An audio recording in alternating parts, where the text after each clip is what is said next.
I'm Rhea and welcome sa aking another mini vlog kung saan ipapakilala ko sa inyo isa-isa ang aming upper management team. So tara, samahan niyo ako.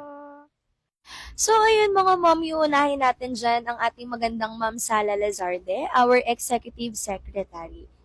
Si Ma'am Sara ang backbone ng management team pagdating sa coordination at organization. Pinaka nagustuhan ko sa kanya ang pagiging detail-oriented at maaasahan. Siya ang nagsisiguradong maayos ang communication at schedule ng buong kumpanya kaya tuloy-tuloy ang operation. Next naman natin mga miyang ating Ma'am Melody Galit, our Admin Head Supervisor. Siya ang namumuno sa administrative operation at tinitiyak na lahat ay sistemado and efficient. Ang hinahangaan ko sa kanya ay ang kanyang strong leadership at ang kanyang decisiveness na talagang nagpapatatag sa foundation ng La Chicas. At syempre, ang ating pinakamaganda at pinakamabait na Ma'am Eliza Bartolome, our Human Resources. Si Ma'am Eliza ang puso ng kumpanya pagdating sa pag-aalaga sa mga empleyado. Pinaka nagustuhan ko sa kanya ay ang kanyang pagiging approachable at fair. Dahil sa kanya, mas nagiging motivated at inspired ang team. Ang hinahangaan ko kay Ma'am Eliza ay very masipag at talagang mapagbigay sa mga empleyado. Lagi din nalalapitan sa oras ng pangangailangan. Nakakatuwa din ang kanyang personality dahil si Ma'am ay jolly at papagbiro. Kasama niya si Ma'am Catherine Salvador, our HR associate, na very hands-on sa recruitment at employee support. Napakalaga ng role niya dahil siya ang tumutulong maghanap at mag-develop ng mga taong magiging future asset ng La Chicas Curtain Shop. At syempre, hindi mawawala ang aming gwapong operations manager na si Sir Randel Ian Libiran. Si Sir Randel ang nagpapatakbo ng day-to-day operations at nagsisiguradong mataas ang quality ng bawat kurtinang ginagawa at ipinapadala sa customer.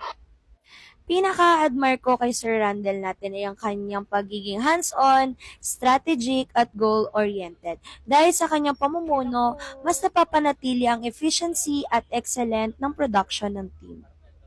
Ang susunod naman natin ang ating SSP coordinator na si Sir John Michael De La Cruz. Siya ang nagmamonitor ng lahat ng SSP pick-up at delivers. Tinitiyak na maayos ang schedule at ligtas na maihahatid ang bawat order sa tamang oras. Ang nagustuhan ko sa kanya ay tahimik lang siya pero very responsible at maaasahan. Kahit hindi siya masyadong palasalita, makikita mo talaga ang sipag at focus niya sa trabaho. Simple pero siguradong nagagawa ng maayos ang kanyang mga responsibilidad.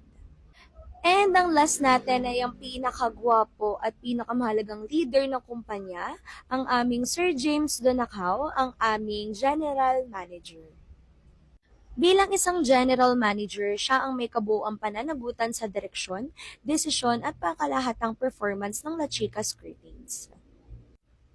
Hindi lamang siya nakatuon sa operation kundi sa buong strategic growth ng kumpanya, mula sa sales, marketing, production hanggang sa people management.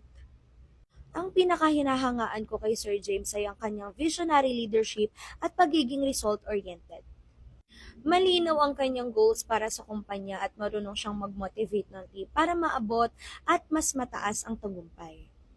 Malaki ang kanyang significance sa La Chicas Curtain Shop dahil siya ang nagsisilbing gabay at driving force na nagtutulak sa kumpanya para magpatuloy na lumago, maging competitive at maghatid ng delikadidad na produkto at serbisyo sa bawat customer.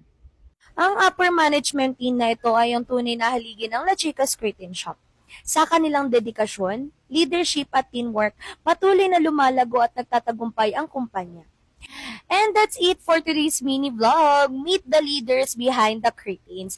Thanks for watching and abangan nyo na ulit ang aking susunod na mini vlogs.